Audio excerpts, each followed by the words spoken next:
Welcome back sa ating channel. Naisip mo na ba kung kaya ba nating makipagkwentuhan sa mga aliens o sa kanilang AI? Sa videong ito, tatalakayin natin ang komunikasyon sa labas ng mundo at tatalakayin natin ang mga posibilidad at hamon na kaakibat nito. Kaya nating makipagtsikahan sa kanila o baka maligaw lang tayo sa paghahanap ng tamang translation. Tara at samahan niyo ako sa isa na namang intergalactic adventure na punong-puno ng impormasyon at syempre, abangan ninyo ang sagot sa mga tanong na yan sa videong ito. Kaya sit back, relax, and enjoy. Simulan na natin. Alam mo ba na isa sa mga pangunahing naghahanap ng mga alien, yung SETI, ay mayroong kakaibang ideya? Sinasabi nila na dapat tayong maging handa hindi lamang sa pakikisalamuha sa mga aliens, kundi pati na rin sa pakikipag-usap sa mga robot nila. Si Seth Shostak, isang dalubhasang astronomer sa SETI Institute, ang nagbungkahi ng ideyang ito batay sa ating mga gawain dito sa mundo. Sa madaling salita, nagde-develop tayo ng basic AI at nagpapadala ng mga robot sa mga lugar na hindi pa natin kayang puntahan. Ipinapadala natin ng mga robot sa Mars at naroroon sila ngayon at kumukuha ng mga selfies. Kaya kung magagawa natin ang lahat ng ito, bakit hindi ito magagawa ng ilang alien ng mas matindi pa, di ba? Baka nga mas magaling pa ang sense of humor ng kanilang mga robot kaysa sa atin. Mas magiging mahirap makipagtsikahan sa mga aliens kaysa matuto ng bagong lengguwahe dito sa Earth. Totoo yan. Papaano kaya natin may explain ang mga trip natin sa buhay sa isang alien machine? Good luck sa pag-explain, di ba? Talaga namang nakakalito ang komunikasyon natin. Bilang mga tao, gumagamit tayo ng konsepto sa mathematics at iba pang mga techniques. Pero sa alien, kahit buhay o machine yan, ang ating paraan ng pakikipagtalastasan ay tila random lamang, parang pagtatype ng pusa mo sa keyboard. Fun fact pala, gumagamit tayo ng bits at bytes para mag-imbak at magbahagi ng impormasyon. Ang isang byte ay may 8 bits, at ang isang kilobyte naman ay mayroong 1024 bytes. Para bang secret handshake natin yan sa mundo ng mga computer. Pero sa totoo lang, baka hindi interesado ang mga alien sa ating mga secret handshakes. Isipin mo na lang, nagpapadala tayo ng mga astig na senyales sa mga aliens kasamang ating hello at kung papaano makipagkaibigan ng mga instructions. Pero papaano tayo makakasiguro na maiintindihan nila ito? Baka naman ang ating Earth-centric na mga pamantayan ay maaring nakakalito sa kanila. Isipin mo ang isang makina ng alien tulad ng isang super smart na computer na ginagawa ang ginagawa natin kapag nagtatrabaho sa pag-aaral ng isang bagong wika. Pwede itong maghanap ng mga kakaibang patterns, makita mga paulit-ulit at malaman na may mensahe galing sa mga matatalino na tulad natin. Ang angas, di ba? Sana lang hindi sila magalit sa atin dahil sa mga typos at mga judgments na ginagamit ng iba sa atin. Pero alam mo ba, kung magpapadala tayo ng tambak na impormasyon sa kalawakan at may makatanggap na kung sino o ano, kung matalino yung makina, siguradong ma-check nito lahat ng info at mahahanap yung mga importante.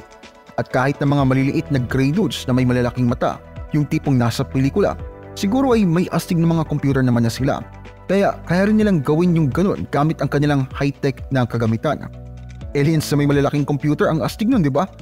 Mayroon tayong tinatayang 7,000 na language sa buong mundo. At minsan, nagsisikap pa rin tayong maintindihan natin ang isa't isa. Well, good luck na lang sa mga aliens. Alam mo ba kapag nakipag-usap tayo sa mga taga-ibang planeta, mas okay na ipadala sa kanila ang sandamakmak na impormasyon kaysa sa ipagyabang ang ating kagalingan sa math? Mas maiintindihan ng mga alien ang salita kung bibigyan sila ng maraming datos kaysa sa pagpapakita lang ng ating galing sa paglutas ng mga numbers.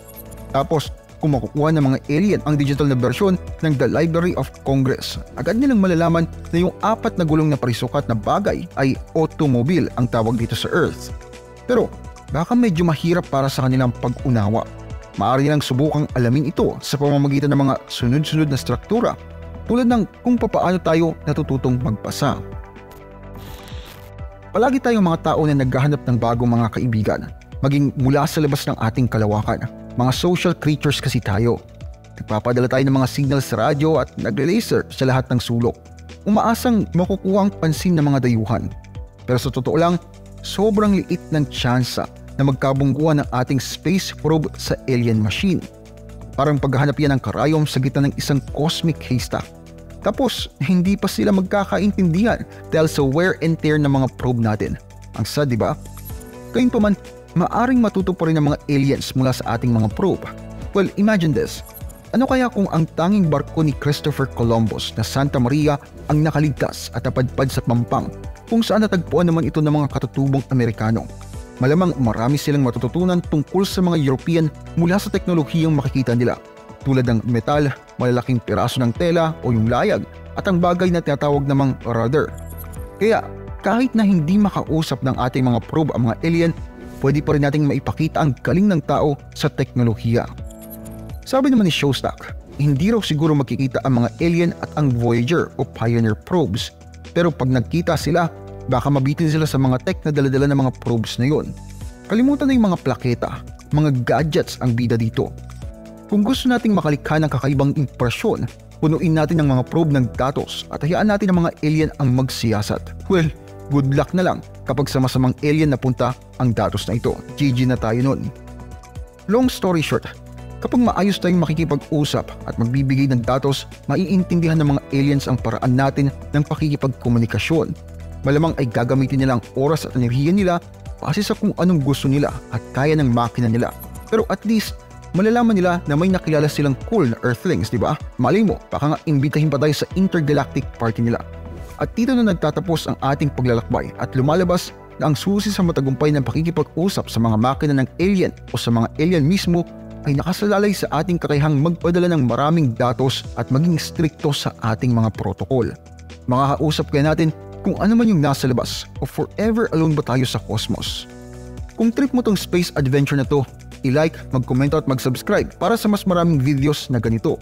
Kita-kits tayo sa next video. Maraming salamat po sa inyong panonood. Kung mahilig kayo sa history, mystery, religion, urban legends at iba pa, paki-subscribe naman po ang isa kong channel, ang Libro. May bagong videos po every week. Paki-like at paki-follow na rin po ang aking Facebook page. Muli, maraming salamat po. Maraming salamat lalo na sa mga solid supporter na sina